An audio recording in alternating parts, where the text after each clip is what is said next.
Okay, so in a previous video, and I encourage you to watch this video, I talked about backing up your website. That's something, of course, you should do consistently, but you should definitely back up your website before doing any updates. This is actually a site that I'm working on for a company I'm going to start for training kids for soccer. So actually, I haven't updated in a while. Still working on it. Just have been so busy working on clients, working on stuff for clients that I actually haven't even looked at this in a month or two. But I got a ton of backups here. So there's a couple ways to work at it, to look at it. You can just click here. Um, I got 15 updates it's saying, which is a lot. Um, and I could just, these are all the plugins that they be updated. I could do select all, and then I can click update plugins. Same, and then after that, I can just click this, the theme I use, Genesis, as an update too, and just update the Genesis theme as well. I don't do it that way. What I do with this site, or I'm sorry, with any site, is I do the updates individually. Now the Genesis one, I can actually do that right now, and just update that. Same thing with WordPress. If you have a WordPress update, it will show up in this on this page. So that's updated, or it's updating. But yeah, WordPress will show up here as well. Let me go back there, WordPress updates page. So that's finished. But yeah, where any WordPress update will show up in this area and actually be a blue button. I think right here that would say update now. But again, before you do any updates, it's very important that you back up your site because it doesn't happen a lot, but it can happen. And that is you can end up getting a critical error that could break your site. It's just sometimes the updates, they just the different plugins or themes, you could have issues that cause your site to break. And so it's very important to back up your site. What I do though is especially with plugins, I actually go here to plugins and install plugins. I update one at a time. Reason I do that instead of doing them all at once is because if you have an error or an issue, you'll know what plugin it is. First of all, let me close this stuff. I can close. I don't need this. I don't need that either. Okay. So for instance, I'll click this update now and it'll update. Show you right now. So it takes maybe 10 seconds or so and it should be updated. There you go, it's updated. It was less than 10 seconds. So that's updated now. Now, if I had any critical errors, I'll put it like this, you'll know if your website has a critical error. It's not good.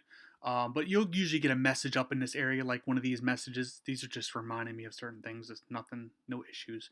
But you'll be in error. You'll get something that doesn't look good. Or I might say you'll go to a white screen. It might say critical error. That's not good. But you'll know, okay, I just updated the anti-spam plugin. It must be that plugin that caused it, right? And then what you do is with your backup, you could restore a previous version of your site, update everything else except for this plugin because you know there's an issue. And what you can do is just try to find a resolution for it, of course, instead of breaking your site. So I'm going to keep updating all these plugins and just do it one by one. It doesn't take that long. This is the way I do it. You could do it the other way where you select them all, update them at once, but I've had issues in the past where I've done that and I've run into critical errors and then I don't really know what the error really is. You might have an idea, but if you update one at a time and you have an issue, you'll know. So that's what I do for my site, and it's very simple. Updates are very easy to do, very easy. But the reason why I recommend to my customers that you have a professional do them like myself is because if you do have an issue, if you do have a critical error or something that breaks your site, then you have to try to figure out how to fix it.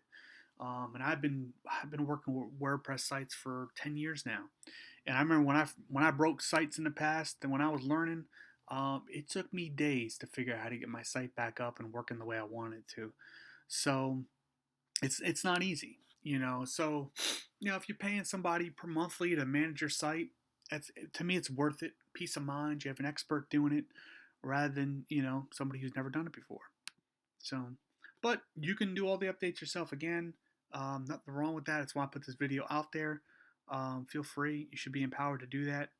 And yeah, but this is what I do when I update my sites. But I always do the backup first, then this, of course, like I just said, because if you have an issue, you can go right back. You can restore that backup, and then your site will be back to where it was. And then you can do. Then you have to troubleshoot and obviously figure out what the error was and why is it showing up on your site. So that's it. Very easy again, very straightforward to update your site.